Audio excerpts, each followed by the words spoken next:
Ito naman po yung 1,000 peso pension increase. Ito po yung talagang mabigat at seryoso.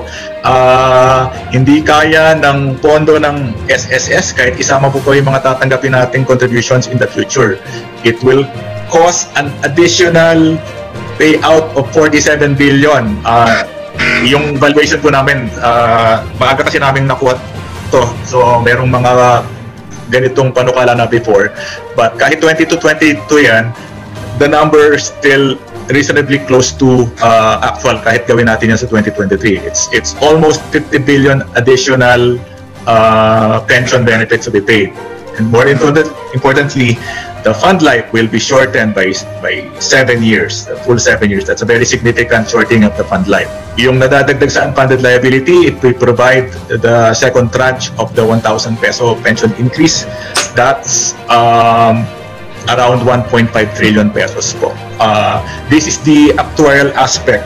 We'd also like to put on record that yun pong tinutukoy na memorandum from then Executive Secretary Medialdea in early 2017 granting 1,000 peso pension increase. Wala pong binabanggit doon of a second tranche. Granted that during that time, yun ang clamor, 2,000 pesos. Pero yung memo po from the Executive Secretary from which we SSS complied, we granted that 1,000. 1,000 lang po ang binabanggit. And we also submit that whatever expectation there was of a second tranche is deemed superseded by the passage of the SSS Charter, the R8 11199, which provides that before any benefit or pension increase can be granted, it should be subject to actuarial evaluation to see if it's feasible. And as you can see from the screen that I'm showing you, unfortunately, hindi po talaga feasible. Masyadong malaki yung halagang kailangan na wala namang panggagalingan. At marami po yung mga future pensioners natin. Ito po yung mga kasalukuyang manggagawa ngayon na nagbabayad ng contribution religiously and expecting that when they retire, makakatanggap din sila ng pensyon. So in fairness to them, we cannot agree to a proposal, no matter how meritorious it is from the needs perspective of our members. Kailangan pong responsable tayo. We need to take care not just of our current pensioners, pero pati po yung mga future pensioners natin.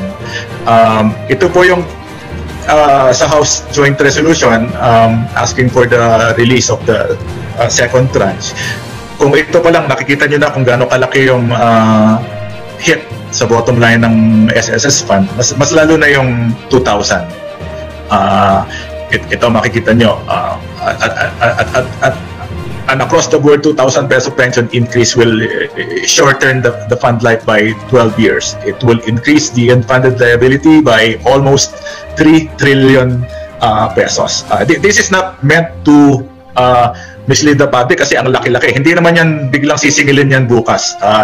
That will be needed over the course of the next 70 80 years. But just the same, dadating at dadating po yan. So dadating yung punto na kailangan tayo ng infusion from the national government. And although there is a sovereign guarantee, we do not want to do that. We want to be fiscally responsible also and try to manage the funds. So talagang we give what we can, and yun po, sinasabi namin sa inyo, frankly, na itong proposal for the pension increase, napakabigat po nito kasi yung pension benefits po account for around 90% of our total benefits. Yung mga unemployment, sickness, maternity, 10% lang po yun. So napakalaking bagay po ito, kaya dapat pag-isipan natin ng mabuti bago tayo mag-desisyon. Dahil maraming mga miyembro po ng SSS sa hinaharap yung mawawalan. Ito po, by way of recall, as previously mentioned, in 2017, by way of President Duterte, by way of a memorandum from the Executive Secretary, ordered 1,000 peso across the board increase. Nung time po na yon, it was without funding. Kaya as a result, the fund life was shortened. Dati po ang fund life natin in 2017, 2042, naging 2032 na lang. That is a very significant shortening of the fund life. And yung unfunded liability tumaas by 1.27 trillion. It is really the impetus, itong 1,000 peso increase, which I admit, alam ko po, it's very popular. Sino ba naman ang hindi matutuwang pensionado na dagdagan yung pension nila by 1,000 pesos. But it came at the expense of the fund viability of SSS. So ito po, sa screen na to, pinapakita ko nung time na yon, nung panahon ko ito, yung 2017 pension increase did not come with funding. Thankfully, under the new charter, we are authorized to gradually increase the contribution rates as well as the covered salaries, yung tinatawag pong maximum salary credits. But yun pong increase na yon, yung paunti-unting increase sa contribution hikes, that is meant to cover yung 1,000 peso pension increase in 2017. Iko-cover din doon yung unemployment benefits na nasa bagong batas, nasa RA 11199, pero walang express funding. At ang isa pa pong bagong batas ng 2019 na walang funding, yung expanded maternity leaves. So, doon po sa mga nagko-comment din na ibang sektor na nagtatanong, ba't hindi nyo ibigay yung hinihingi naming second tranche? Total, nagtataas naman kayo ng singil. Makikita nyo po na baligtad po ang nangyari. Nauna yung dagdag na benepisyo. Ito po yung 1,000 peso pension increase in January. Ito po yung pagdagdag ng panibagong benepisyo, yung unemployment under the new charter. Ito po yung pagpapahaba sa maternity leave benefits. So nauna po yung benepisyo, yung pagtaas ng benepisyo. Hindi yung source ng funding humahabol pa at hindi pa nga po tapos. Meron pang contribution hike sa 2023 at sa 2025. Ngayon, gusto ko rin po sanang ipaliwanag kung bakit po ba ang laki-laki ng unfunded liability. Dahil may iba pang nagbibintang dahil daw yan sa mismanagement ng SSS. Hindi po totoo yan. Kung bakit, ibabalik ko yung una kong slide, kung bakit napakalaki ng halaga ng total benefits that we expect to pay in relation to the contributions that we expect to receive. Ito po palang slide na pinapakita ko. Makikita nyo din yan yung epekto noong dito sa orange ball. Ito po yung benefits. Yung parang isang slice ng pizza. Yan yung naging epekto nung plus 1,000 nung 2017. As you can see, napakalaki niyan. At ito namang sa kaliwa, yung bola, yung maliit na slice na green. Ito po yung magiging epekto kung maipatupad namin yung scheduled contribution hikes under the new charter.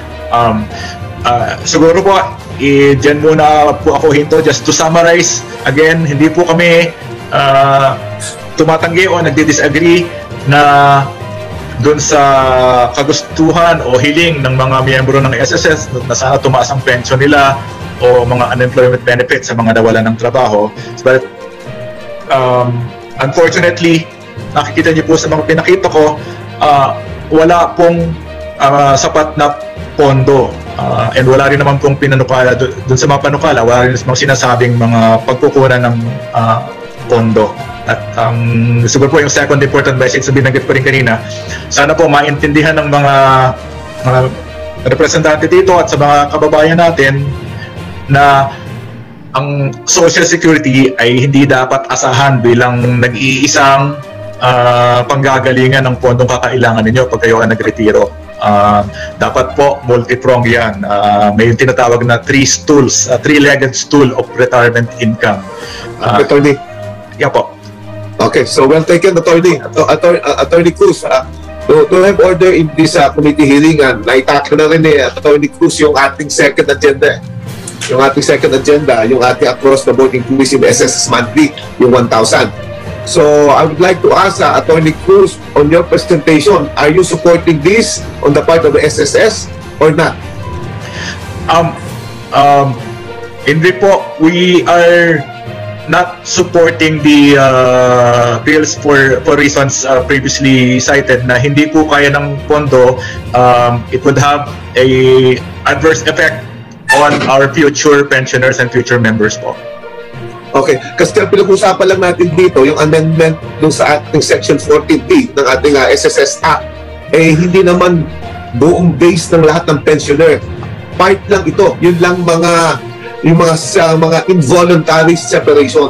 So it is not, it's a fraction of all pensioner. Doon ba sa presentation mo, malaki ba yung madadagdag na additional pension sa proposed bill? Kasi hindi ito lahat ng ating pensioner. It is just part of the pensioner. Mr. Chair, tama po. Compared to yung sa pension increase. Okay. Any comment from the principal, from the authors? Deputy Speaker Gonzales, anything on the position of the SSS? Okay. So none. Okay. So this committee, Mr. Chair. So we would like to recognize Representative Castro. You're recognized. Yes.